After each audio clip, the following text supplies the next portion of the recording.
Hello students, welcome to the KG classes with Kusum Gupta.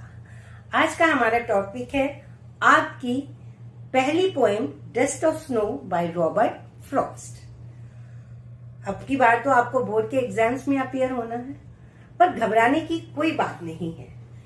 Board के लिए आपको पोएम प्रिपेयर करने के लिए कुछ बातों की जरूरत होती है। सबसे पहले कि पोएट कह क्या रहा है वो आपको समझ आना जरूरी है। वो समझ कैसे आएगा? अगर आपको वर्ड मीनिंग क्लियर है।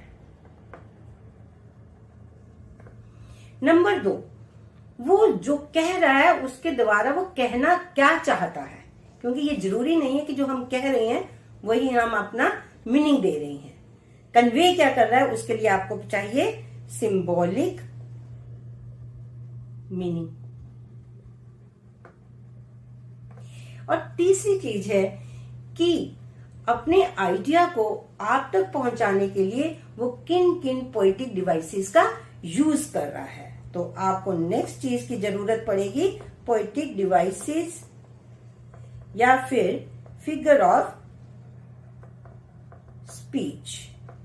कई बार क्वेश्चन में लिखा होता है फिगर ऑफ स्पीच या कई बार लिखा होता है पोएटिक डिवाइस, एक ही बात है। अगर आपको ये सारी चीजें बिल्कुल क्लियर हैं तो आपको बोर्ड में किसी भी तरह का क्वेश्चन अटेम्प्ट करने में कोई प्रॉब्लम नहीं आएगी। और अगर आप थोड़ी सी प्रैक्टिस कर लें तो फिर तो हो गया सोने पे सुहागा। और इसीलिए मैंने अब की बार 2025 में जो बोर्ड का सीबीएसई का क्वेश्चन पेपर था उसमें इसी पोएम से क्वेश्चन आया हुआ है, उसे भी आपके लिए डाल दिया है ताकि आपको बोर्ड का पैटर्न भी पता चल जाए और आपकी थोड़ी सी प्रैक्टिस भी हो जाए। तो चलिए पोएम स्टार्ट करते हैं। पर पोएम स्टार्ट करने से पहले मैं आपको इसकी समरी बता देती हूँ ताकि आपको ये आसानी से समझ आ जाए। इसके अंदर पोएट रॉबर्ट फ्रॉस्ट एक बार बहुत ही नेगेटिव मूड में था और वो ये है आपके सामने हेमलॉक ट्री और वो इसके नीचे लेटा था या बैठा था, पोएम में क्लियर नहीं किया, लेकिन वो है इसके नीचे। ऊपर सपोजिंग यहाँ पे क्रो है, क्रो, और ये है आपका पोएट। तो क्रो ने क्या किया, ब्रांच जब शेक की, ब्रांच हिलाई तो उसपे से डस्ट ऑफ स्नो पोएट के ऊपर गिर गई। लेकिन जैसे ही ये उसके ऊपर गिरी उसका तो मूड जो एक नेगेटिव था, एक झटके से वो सारी नेगेटिविटी से बाहर आ गया और उसका मूड बहुत ही चीयरफुल और पॉजिटिव हो गया। एंड ही फेल्ट कि अब वो उसका बाकी का दिन बच गया है और वो उसे कुछ क्रिएटिव और प्रोडक्टिव करने में लगा सकता है। तो ये छोटी सी पोएम, लेकिन पोएट ने इसके अंदर बहुत ही गहरा मीनिंग भर दिया है जो कहता है कि इतनी छोटे सा इनसिग्निफिकेंट सा या अनइम्पोर्टेंट सा इंसिडेंट भी आपके मूड को, आपके मेंटल इमोशनल स्टेट्स को चेंज करने की ताकत रखता है। तो पोएम देखें।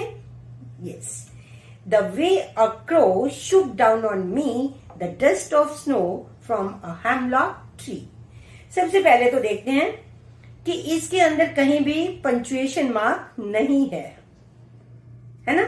तो ये है आपका एंजैम्पमेंट, एंजैम्पमेंट। दूसरा राइम स्कीम आपने 9th में सीखी है ना। लास्ट वर्ड देखते हैं हर लाइन का। क्रो, स्नो, ये ए, मी, ट्री, बी। अब है पूरे स्टैंजे में या पूरी पोएम में 4 कैरेक्टर्स हैं। Crow, dust of snow, hemlock tree और चौथा मी, पोएट हिमसेल्फ। ये पोएट है। अब इनमें कोई भी ऐसा वर्ड नहीं है कि आपको जिसका मीनिंग ना आता हो। शुक मीन्स हिलाया, ठीक है। लेकिन क्रो क्या है, एक सिंबल है किस चीज का, बैड ओमन। कुछ सोसाइटीज, कुछ कल्चर्स में इसे बैड ओमन की तरह लिया जाता है।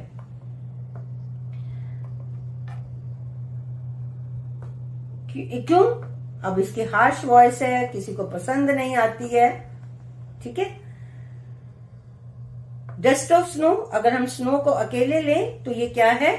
Symbol of coldness and death. Hemlock tree एक पॉइजनस ट्री है, तो ये भी किस चीज का सिंबल है? इनऑस्पिशियसनेस, अपशगुनी, inauspicious, CIOUS Ness.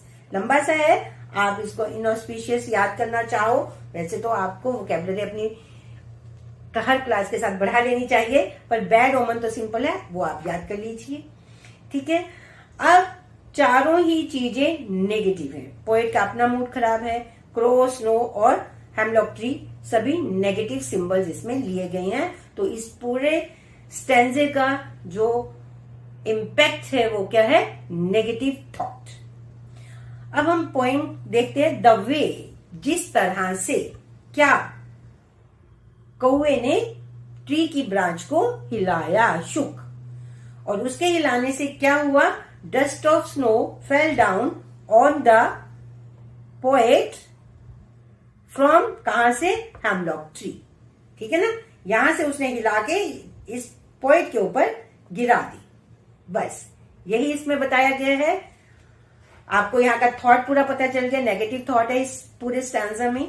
The way का कहीं यहाँ पे लिंक नहीं बन रहा, ये लिंक्ड है नेक्स्ट स्टैंजा में, जो कि हैज से शुरू होता है। चलो, कहने की बात क्या है देख लेते हैं नेक्स्ट भी। हैज गिवन माई हार्ट, हो गया ना? The way has given my heart, कि जिस तरह से उसने वो डस्ट ऑफ स्नो मेरे ऊपर डाली, उसने मेरे हार्ट को क्या दे दिया? चेंज ऑफ मूड, मेरा मूड ही बदल दिया। और इस तरह से उसने क्या रिजल्ट आया? Save some part of a day, I had root, कि वो दिन जिसको मैंने रिग्रेट कर करके, बहुत बुरा दिन था, आज मेरे साथ कुछ भी अच्छा नहीं हुआ, मैं बहुत दुखी हूं, ये सोच सोच के मैंने क्या कर दिया था? पूरा दिन वेस्ट कर दिया था। लेकिन अब डस्ट ऑफ स्नो के गिरने से मेरा मूड कैसा है? अपलिफ्ट हो गया है। अब मैं कैसे मूड में हूं? जॉयफुल मूड में हूं। तो इसका रिजल्ट क्या है? मैं कुछ अपना बचा हुआ दिन किस चीज में लगा सकता हूं? क्रिएटिविटी। तो जब मैं कुछ क्रिएटिव और प्रोडक्टिव करूंगा तो क्या होगा? मेरा दिन बच जाएगा। पूरा दिन तो नहीं बचा, लेकिन इस छोटे से इनसिग्निफिकेंट से इंसिडेंट ने, इंसिडेंट कौन सा हुआ? The crow shaking the snow off the hemlock tree on to the poet. वो जो वो गिराने की प्रोसीजर है, वो छोटा सा इनसिग्निफिकेंट सा जो काम है, उसने उसका मूड अपलिफ्ट कर दिया, सुधार दिया, और अब उसका बचा हुआ दिन अच्छे काम में गुजरेगा। पॉइंट समझ आ गई, मीनिंग भी समझ आ गया वर्ड टू वर्ड, और उसका सिंबॉलिक मीनिंग भी आपको समझ आ गया। तो अब देखते हैं पोएटिक डिवाइसेस। सबसे पहले है इमेजरी। इमेजरी क्या होता है? पोएट कुछ ऐसे शब्दों का चुनता है जिससे कि हम वो चीज को अपने दिमाग पे, मेंटल स्क्रीन पे महसूस कर सकते हैं, देख पाते हैं, तो उसको बोलते हैं हम इमेजरी। हम वैसे तो आपको मैं कभी ये सजेस्ट नहीं करती कि आप रट्टे लगाएं, लेकिन बहुत सारे बच्चों की ये कंप्लेंट होती है कि हमें समझ तो आ जाता है, लेकिन हम सेंटेंस फ्रेम नहीं कर पाते और वहां हमारे नंबर कट जाते हैं। आपकी कन्वीनियंस के लिए मैंने इसे लिख दिया है, आप रीड करिए, समझिए, इसे याद करिए, या फिर अपना खुद का कंपोज करिए। The poet is quite successful in creating an image of a crow shaking the snow dust off the hemlock tree on to the poet. लंबा सा सेंटेंस हो गया, लेकिन हम ब्रेक डाउन कर लेते हैं। पोएट इज सक्सेसफुल, किस चीज में सक्सेसफुल है? Creating an image. कौन सी इमेज? इमेजरी है ना, इमेज। कौन सी image? Crow shaking the snow dust off. ठीक है, कहां से? हेमलॉक ट्री से। कहां पे गिरा रहा है? On to the poet. अब तो याद हो जाएगा, good. The readers can see this scene on their mental screen very vividly. Vividly means clearly, कि बहुत अच्छे से क्लियरली वो अब इस सिचुएशन को इमेजिन कर पाते हैं। एंजाममेंट मैं आपको बता चुकी हूं। Several lines run without punctuation mark, मैंने आपको दिखा दिया ना, कोई पंक्चुएशन मार्क नहीं लगा हुआ है। और फिर इसका फायदा क्या होता है, क्यों पोएट लोग इस पोएटिक डिवाइस को यूज करते हैं। It creates a sense of flow and momentum. Flow में जा रहा है थॉट, कहीं पॉज नहीं, कहीं आपको रुकना नहीं है। अब कैसे, हमारी इस पोएम में इसका क्या रिजल्ट आया है। The stanza 1 deals with a sense of negativity. बताया था ना मैंने, पूरे स्टैंजा किस चीज के लिए, नेगेटिविटी। हर लाइन से हमें उस एक एम्फेटिक इंप्रेशन आ रहा है नेगेटिविटी का। The stanza 2 deals with the transforming effect of it on the point. और दूसरा एंजाममेंट हमें यह बता रहा है कि इस छोटे से इंसिडेंट ने उसका मूड कैसे ट्रांसफॉर्म कर दिया। ट्रांसफॉर्म करना, चेंजिंग। अगर आप ट्रांसफॉर्मिंग आपको डिफिकल्ट लगे तो आप चेंजिंग वर्ड चूज कर सकते हैं। सिंबोलिज्म, मैं वैसे आपको सारी सिंबॉलिक मीनिंग बता चुकी हूं, लेकिन सेंटेंस बने आपके लिए। Snow is a symbol of coldness and death, but dust of snow symbolizes lightness and purity. क्योंकि बहुत लाइट होती है डस्ट ना, तो डस्ट क्या होता है, मिट्टी के धूल कण, लेकिन यहाँ पे डस्ट किस चीज की है, स्नो की है वो। तो वो छोटे छोटे पार्टिकल्स जो है वो लाइटनेस के, और स्नो तो वैसे भी व्हाइट जो होती है प्योरिटी की सिंबल है।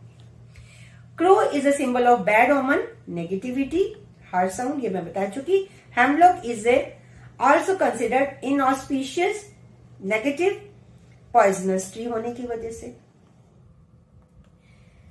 फिर इसमें एलिट्रेशन भी है, बहुत क्लियर नहीं है फिर भी। Has given my heart, H की साउंड रिपीट हो रही है, तो ये एलिट्रेशन है। आपको पता है ना एलिट्रेशन क्या होता है, रेपिटेशन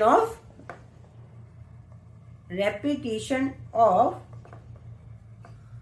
कॉन्सोनेंट साउंड।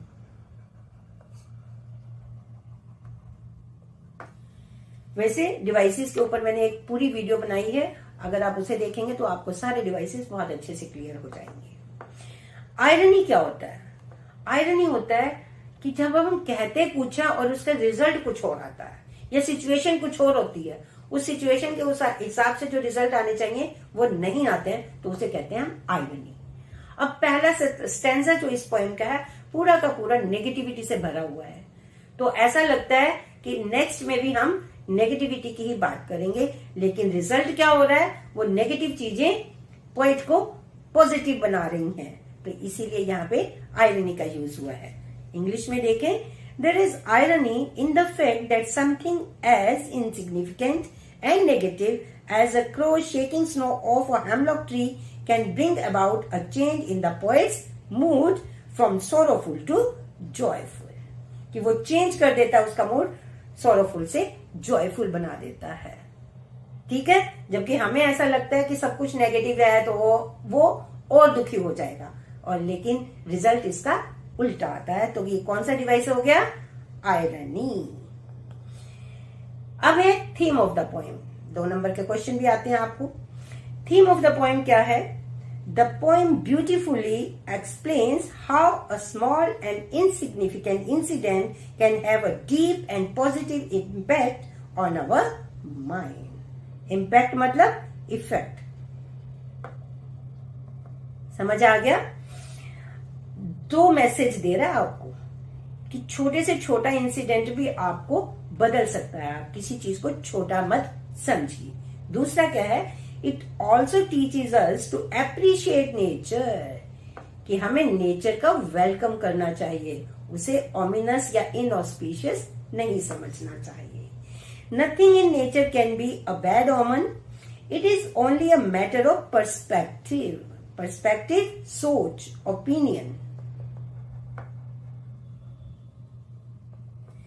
कि ये सिर्फ हमारी सोच का फर्क होता है, वरना नेचर के अंदर जो भी चीज है वो हमारे भले के लिए ही है, वो अच्छी ही है, क्योंकि nature actually has a great healing power. हमारी मेंटल और इमोशनल हेल्थ के लिए नेचर बहुत अच्छा काम करती है। अब की बार 2025 में जो सीबीएसई का क्वेश्चन पेपर था, उसमें इस पोएम का एक्सट्रैक्ट आया हुआ है, वो भी मैंने आपके लिए डाल दिया है ताकि आपकी प्रैक्टिस हो जाए और साथ ही आपको पैटर्न भी पता चल जाए। The way a crow shook down on me the dust of snow as from a hemlock tree has given, has given, ये one word यहाँ पे है, has given my heart a change of mood, filling the blank to complete the sentence, shaking down of dust of snow gave the speaker a change of heart by, हाँ जी, उसका mood कैसे बदला, by uplifting his mood, uplifting his mood from sorrowful to joyful. Our second question, how does the interaction between the natural elements crow, snow, hemlock tree contribute to the speaker's emotional transformation? Transformation में आपको बता चुकी, change in the poem. ये 40 words में लिखना है आपको, मैंने आपको इमेजरी, थीम सब में ये करवा दिया है, तो आप इसे आराम से क्वेश्चन के अकॉर्डिंग एडजस्ट कर सकते हो। The dust of snow is referred to as mist, dust of branches, snow residue, snowflakes. Right option पे पहुंचने से पहले हमें इनके मीनिंग पता होने चाहिए। मिस्ट क्या होता है, धुंध, तो धुंध तो है नहीं। डस्ट ऑफ ब्रांचेस, ब्रांचेस की डस्ट नहीं है, वो तो स्नो की डस्ट है, तो ये भी गलत हो गया, ये भी एलिमिनेट हो गया। स्नो रेजिड्यू, बिल्कुल है ना, क्योंकि स्नोफ्लेक्स क्या होता है, जमा हुआ पानी जो ऊपर से बर्फ के रूप में नीचे गिरता है, दैट इज कॉल्ड स्नोफ्लेक्स। ये तो स्नोफ्लेक्स जो उस पे जमी हुई है पेड़ पे, उसमें से बचा कुचा स्नो गिर रहा है, तो क्या आंसर आ गया आपका, स्नो रेजिड्यू। नेक्स्ट है, the crow and the hemlock tree represent sorrow, दुख, अलेशन, ओवरजॉय, होप, पता ही आपको, उम्मीद, एंजाइटी, चिंता, वरी, एंथुसियाज्म, किसी चीज को करने का जोश। अब कई बच्चे पता क्या करते हैं, आपने देखा हेमलॉक ट्री, क्रो, अरे सोरो आ गया, चलो फटाफट वन पे टिक करके आंसर हो गया। ऐसे नहीं करना, क्योंकि आप देखो क्वेश्चन का पार्ट तो वो आगे दे रहे हैं, ऑप्शंस आपके पास ये हैं, ओनली वन, ठीक है, 2, 3, 5, अलेशन, होप, एंथुसियाज्म, नो, ये तो तीनों ही नहीं है, एलिमिनेट। 4 ओनली एंजाइटी, एंजाइटी नहीं उसे हो रही है। फिर है 1, 4, 5 सॉरो, एंजाइटी, एंथुसियाज्म तो है ही नहीं, तो ये ऑप्शन भी आपका गलत हो गया। तो आपके पास बचा ओनली 1। तो बच्चों, आपको पोएम बहुत अच्छे से समझ आ गई, और आप अगर चाहते हैं, आपको ये बेनिफिशियल लग रही है, तो please like, share and subscribe my channel and stay tuned for more such videos. Thank you.